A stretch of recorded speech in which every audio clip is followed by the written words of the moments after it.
CG board class 10th और 12th student के लिए हमने इस क्रैश कोर्स को ऐसे डिजाइन किया हुआ है कि हर एक चैप्टर से हम 10 मिनट के 5 वीडियो लेक्चर्स बनाएंगे। इनमें हम उन इंपॉर्टेंट टॉपिक्स को कवर करेंगे जिनसे प्रीवियस ईयर के क्वेश्चन पूछे गए हैं, जिनसे फ़ायदा ये होगा कि 40 से 50 मिनट में आपके एक चैप्टर प्रिपेयर हो जाएंगे और आप इजीली 90+ स्कोर कर सकते हैं। 5 दिसंबर से कंटिन्यूड इस कोर्स में मैं सीजीबीएसई सपोर्ट की तरफ से आप सभी का वेलकम करता हूँ। आज के क्रैश कोर्स में हम जो टॉपिक पढ़ने वाले हैं ये बहुत ही इम्पॉर्टेंट हैं, तो इन टॉपिक्स को ज़रूर से ज़रूर ध्यान दे के पढ़ा करो, क्योंकि बहुत ही एक्सपीरियंस के बेस पे इन टॉपिक्स को सेलेक्ट किया जाता है और जो क्वेश्चंस यहाँ पे बताए जाते हैं इनसे पढ़ के ईजिली 90+ स्कोर किया जा सकता है। यही हमारा टारगेट होता है। तो देखो यहाँ पे अगर इससे पहले के वीडियो लेक्चर्स को अगर नहीं देखा तो डिस्क्रिप्शन में लिंक है, जाके वहाँ से चेकआउट कर सकते हो। और टेलीग्राम चैनल को ज्वाइन कर लो, उसका भी लिंक डिस्क्रिप्शन में दिया गया है। उसको ज्वाइन कर लोगे तो फ़ायदा ये होगा कि बार बार यूट्यूब से अपडेट नहीं मिलता वीडियोज़ के या किसी भी चीज़ के, तो टेलीग्राम चैनल पे हम प्रॉपर वीडियो के अपडेट आपके पास पहुँचेंगे। और हम वहाँ पे PDF भी इंपॉर्टेंट क्वेश्चन के प्रिपेयर कर रहे हैं 2021 के बोर्ड एग्जाम के लिए। सारी चीज़ें गाइड करेंगे, आपका सपोर्ट करेंगे। टेलीग्राम चैनल ज्वाइन कर लो, इसका लिंक डिस्क्रिप्शन में है। चलो स्टार्ट करते हैं। सबसे पहला टॉपिक इसमें आता है संक्षारण, और संक्षारण से ही सारे क्वेश्चन पूछे जाते हैं जितने यहाँ पे लिखे गए हैं। तो ये देखते हैं हम कि संक्षारण होता क्या है। देखो धातुएं क्या होती हैं, जो भी धातुएं होती हैं उसमें से मोस्टली ऐसी होती हैं कि वो रिएक्टिव होती हैं। रिएक्टिव मतलब प्रतिक्रियाशील या क्रियाशील बोल सकते हो। क्रियाशील होती हैं, इसका मतलब कि वो तुरंत ही अपने अंदर से इलेक्ट्रॉन को बाहर निकाल के किसी को दे देती है। तो उसके आसपास जो भी चीज़ें होती हैं अगर उनमें थोड़ी सी भी ये क्वालिटी है कि वो इलेक्ट्रॉन को ले सकती हैं तो ये इलेक्ट्रॉन देने के लिए तत्पर होती हैं। ये तुरंत ही इलेक्ट्रॉन दे के और क्रिया कर लेती है।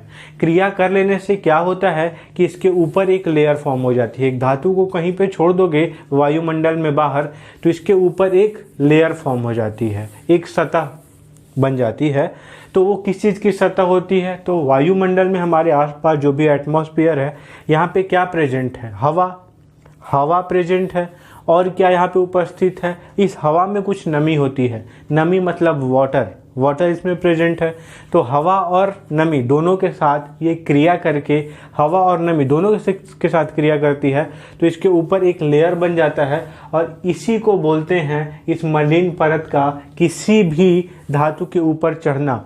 हवा तथा ये किससे, देखो वायुमंडल में उपस्थित ऑक्सीजन, मतलब हवा में जो सबसे ज़्यादा अमाउंट में प्रेजेंट है वो ऑक्सीजन है।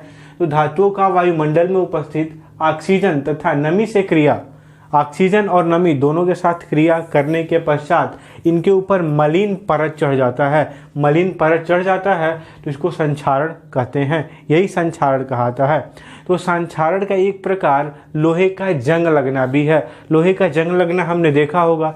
जब भी ये लोहा है, लोहे को हमने क्या किया है कि लोहे को जैसे ही हमने ऑक्सीजन या मतलब बाहर छोड़ दिया है, लोहे को एक बाहर घर के छोड़ के देखना तो देखोगे कुछ दिन में उसके ऊपर लाल लाल कलर का परत चढ़ने लगता है, जिसको हम जंग बोलते हैं कि लोहे में जंग लग गया। तो होता क्या है, जो लोहा है अपने आसपास जो ऑक्सीजन प्रेजेंट है और जो नमी प्रेजेंट है, वातावरण में जो नमी प्रेजेंट है या पानी में छोड़ दोगे तो और जल्दी जंग लग जाएगा लोहे में। तो जो ऑक्सीजन प्रेजेंट है और जो वाटर प्रेजेंट है, दोनों चीज़ों के साथ ये लोहा, ये जो हाइड्रोक्साइड बनाया है ये भी वाटर और ऑक्सीजन से ही मिलकर बनाया आयरन ने पहले।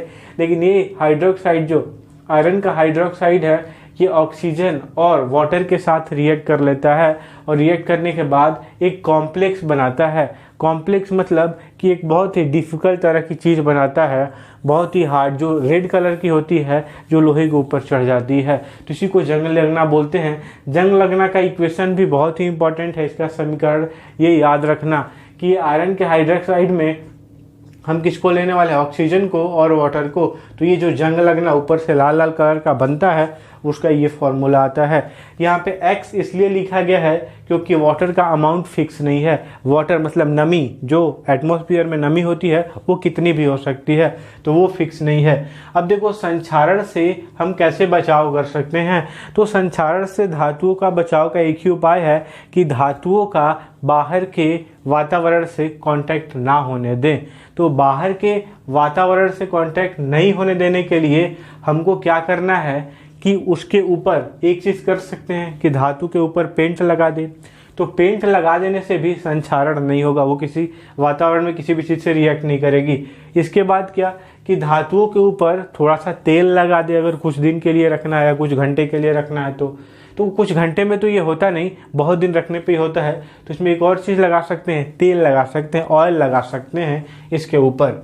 इसके बाद क्या कर सकते हैं कि अगर एक कोई धातु है, इसको बचाना है तो इसके ऊपर एक दूसरी धातु का लेयर लगा दे, और दूसरी धातु के लेयर लगाने से ये हो जाएगा, परत लगाने से, कि ये जो ऊपर वाली लेयर वाली धातु है ये रिएक्ट कर लेगी, लेकिन अंदर वाली जो धातु है वो हमारी बच जाएगी। इसी को गैल्वेनाइजेशन भी कहते हैं, कि दूसरी धातु का परत चढ़ाना किसी एक धातु को बचाने के लिए।